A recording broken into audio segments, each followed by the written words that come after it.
Sonicstate here at Synthfest 2019. I'm here with Nigel Mullaney, and I've got the 3 questions for him. Good stuff. Okay. Yeah. Question number 1. Okay. The past. Yes. What instrument or music technique has been the most influential in your career? I'd say instrument-wise, it has to be the piano, because that was an acoustic piano. It was a Bechstein piano that I had and I've had access to. And as soon as I played that, I felt a connection like I've never felt before. And I then got really interested in how to record that and how to make the piano sound different to a piano. So it does go back to an acoustic instrument essentially, a Bechstein grand piano. What that did was that acted as a springboard for me to get into recording, to get into sound design, to work with different microphones, and also to end up with my first synthesizer, which is a Korg. So yeah, that's the one that holds the most resonance to me. Yeah, and I still play that. It's the instrument I go to all the time. I've got a Bechstein grand, I've got a Yamaha upright, and I've also got one of the new Yamaha NU1s, which is the hybrid piano with the mechanical action, but with a digital generation, and I love that. It's great. It's really good. Oh, great. Okay, so we're going to move into the present now. Yeah. What is currently your thing that's giving you the thrills and chills? Okay, so it's not just one thing, but it's more of a workflow issue. I use a lot of modular synthesizers, analog and digital, and I used to kind of get lost in patches. The majority of the work that I do is to very strict deadlines, and you can end up going down a rabbit hole. So what I decided to do as a conscious choice was to make instruments rather than racks. So I've ended up with these 2 systems here, which I've designed as instruments. So this is very much what I'm exploring now. I've done a few concerts with Ian Boddy from Din Records, and I've got a solo album coming out next year, which is all improvisations on these instruments. And that's how I see them. I don't see them as cases or systems. So this one is sound design, texture, tone design. I've got Morphogene, Q-Pass, Mimeophone, and it just does what I want it to do. It sounds great. I've got recordings that I've done and textures I can create really, really easily. Lovely stereo Q-Pass, which is fantastic. Get some great sounds out of it. And also, I can trigger beats.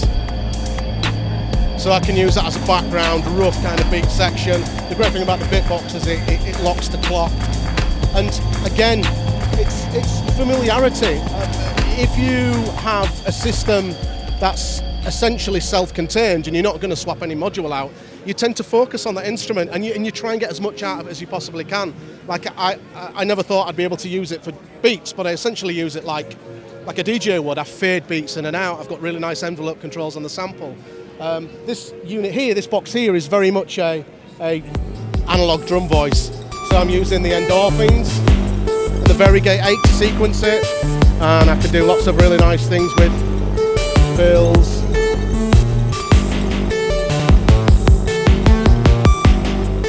I tend to use the Varigate 8 for anything that's kind of gate-based, percussion-based, and it's got 2 lovely CV voices as well. I've also got the amazing 4-band distortion from Dan. Oh yeah. Which I'm loving at the moment. I use one of them on my bass pedal board. Yeah, I started off with the bass pedal as well. Yeah, it's fantastic, yeah. And then the amazing VIA. So this is very much the now for me, the present for me. Okay. I really, really think it's nice to have a system that you're almost autonomous with. Right. So you can conceive a musical idea and then instantly go to it. It's the same as writing manuscript for me. Interesting. Okay, so 3rd question. Yeah. We're going into the future. Into the future. Yeah. Yeah. What are you seeing? What do you want to do? Is there any instruments that you want to get hold of, or any techniques or anything that you want to explore musically? I think the thing for me more than anything is to do more. So I'm used to working in Pro Tools, I'm used to working in Ableton. So what I want to do in the future is to push myself creatively. So that's kind of multifaceted. The album that I've got coming out on Din Records came from, I'd actually reached a brick wall with my creativity. I'd found that even when I thought I was being experimental, it was all formulaic. So I set myself a challenge to record 31 pieces of music on 31 consecutive days. So that's write, mix, record, engineer, produce. And for me, that's given me a new spark. The problem is when you're doing client-led work, you end up producing music that the client wants to hear and not necessarily what you feel. So for the future, it's more important that I kind of push myself into a way of developing musical ideas and creativity that encourages independence and musical freedom and musical liberation. So I'm using a lot more acoustic instruments than I've ever done. So I've picked up my guitar again, my bass again, and I'm doing a lot more field recording. So trying to bring the sounds that I hear around me into my compositions. I know often that can become a cliche, but often those sounds don't end up in my track. They just inspire a particular sequence. I'm doing a commission at the moment, and I went out and stuck a GoPro over a bridge, and I recorded the vehicles moving under the bridge. I then converted those to CV gates, so the traffic was generating the percussion part.